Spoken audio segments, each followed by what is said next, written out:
Bienvenue dans le Bifort.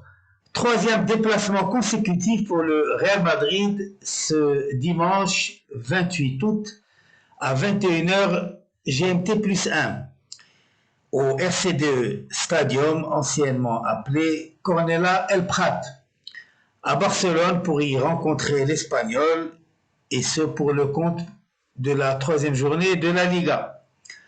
Pour en parler avec moi, l'inamovible Saad Etroya, bonsoir. Bonsoir Taïb, bonsoir à tous. Alors, avant de parler de la Liga, je voudrais revenir un instant sur le tirage au sort des phases de groupe de la Ligue des Champions. Ça s'est passé hier en Turquie.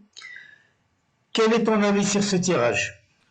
Donc en théorie c'est un tirage qui est assez clément, mais je pense que selon notre expérience de l'année dernière en phase de poule, surtout les trois premiers matchs, ça nous a appris qu'on devait rester humble et surtout très concentré lors de la phase de poule.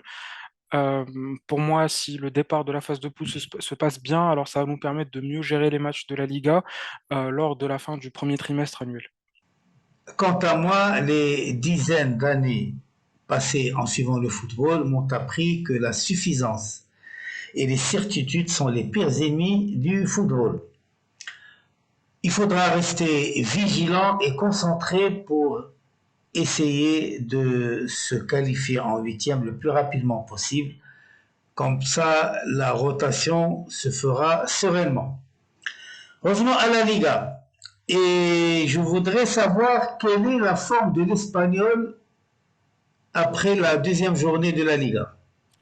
Alors, comme on connaît, l'Espagnol est un club ami pour le Real Madrid et c'est depuis très très longtemps. Donc, c'est un club qui passe par un début de saison assez difficile. Un match nul à domicile et une défaite pour le deuxième match, ce qui fait que c'est un club qui va essayer justement de lancer sa saison grâce à son match contre le Real Madrid. Nous devons faire très attention à ce qui va se passer dans ce match parce que on joue à l'extérieur et ce club va essayer de se racheter auprès de ses supporters avec une victoire contre nous.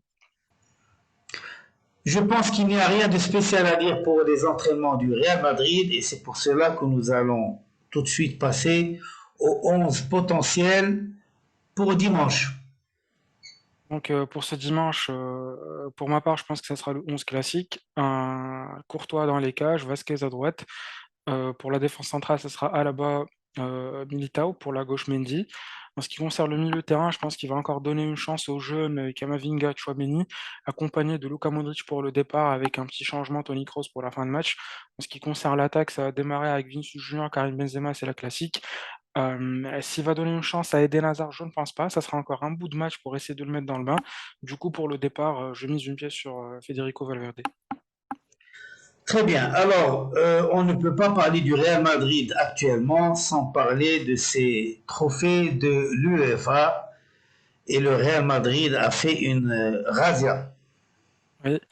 Donc, entre Don Carlo Ancelotti, qui a été nommé meilleur entraîneur d'Europe pour la saison, et Karim Benzema, qui a été nommé meilleur joueur de la saison, et c'est un titre qui me fait super plaisir, et j'attends avec impatience le Ballon d'Or.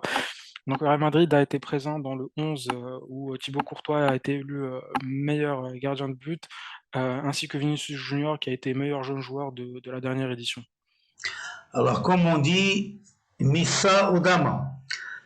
Alors, ce before est maintenant terminé. Nous espérons vous revoir dans le prochain. En attendant, à la Madrid, Damas. À la Madrid.